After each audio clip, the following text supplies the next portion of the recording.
আপনারা সবাই দেখতে পাচ্ছেন আজকে 11টার দিকে আধারে আগুন লেগেছিল। আধারের দক্ষিণ দিকে আপনারা দেখতে পাচ্ছেন যে একটা খড়িঘর পুড়ে গেছে, আর একটা দেখতে পাচ্ছেন আপনার রান্নাঘর। এই যে ফায়ার সার্ভিস থাকার ঘর থেকে আগুন নিভাচ্ছে।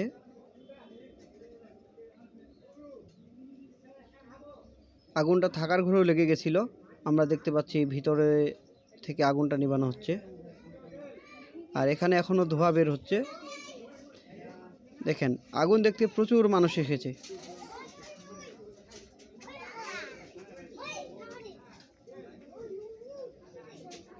আপনারা দেখতে পাচ্ছেন প্রচুর মানুষ।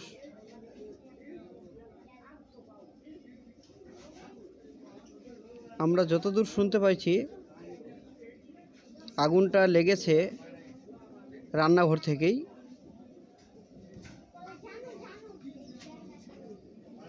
গরুকে পানি গরম করে খাওয়ানোর জন্য রান্নাঘরে পানি গরম করতে দিছিল। সেই চুলা থেকে অগ্নুপাতের শুরু হয়।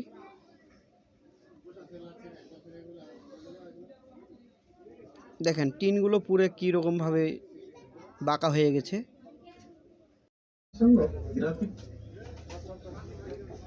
এখনও খড়িঘর থেকে আগুন বের হচ্ছে, ধোঁয়া দেখতে পাচ্ছেন, অনেক ধোঁয়া।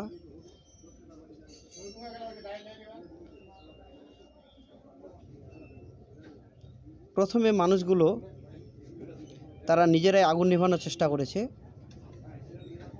কিন্তু নিয়ন্ত্রণে আনতে পারেনি। পরে ফায়ার সার্ভিস এসেছে। দেখতে পাচ্ছেন বাড়ির পাশে একটি মোটরসাইকেল, ওই মোটরসাইকেলের ট্যাঙ্কিতেও আগুন লেগেছিল।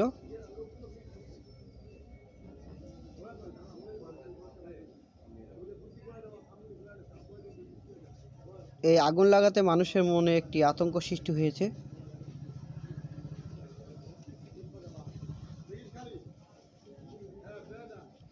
দেখতে পাচ্ছেন রাস্তার মধ্যে মানুষ সারিবদ্ধভাবে আগুন নেভানো দেখতেছে।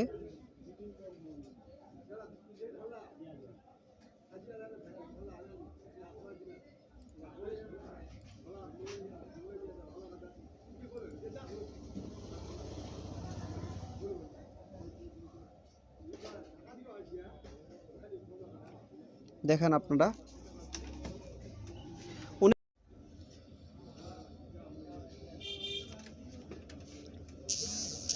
সারিবদ্ধ হয়ে মানুষগুলো আসতেছে, এখনও ধোঁয়া উড়াচ্ছে।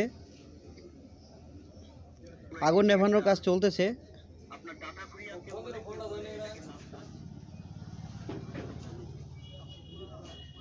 প্রচণ্ড ধোঁয়া, আকাশেও ধোঁয়া দেখা যাচ্ছে।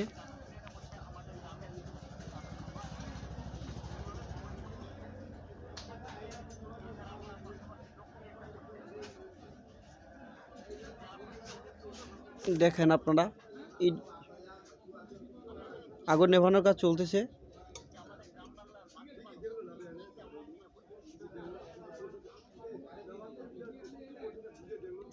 আগুন অনেকটা নিয়ন্ত্রণে এসেছে, যার জন্য অনেক মানুষ এখন চলে যাচ্ছে।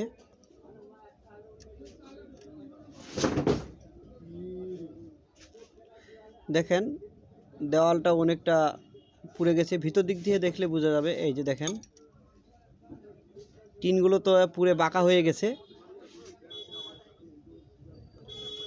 দেখতে পাচ্ছেন আম গাছের নিচে একটি মোটরসাইকেলটিও পুড়ে গেছে।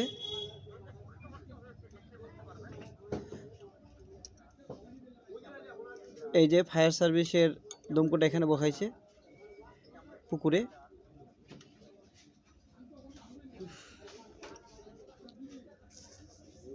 তা আপনারা সবাই সচেতন হবেন। রান্নাঘরে আগুন ধরায় কেউ কখনো যেন বাইরে না যায়, এটাই রইল বিশেষভাবে সবার প্রতি অনুরোধ।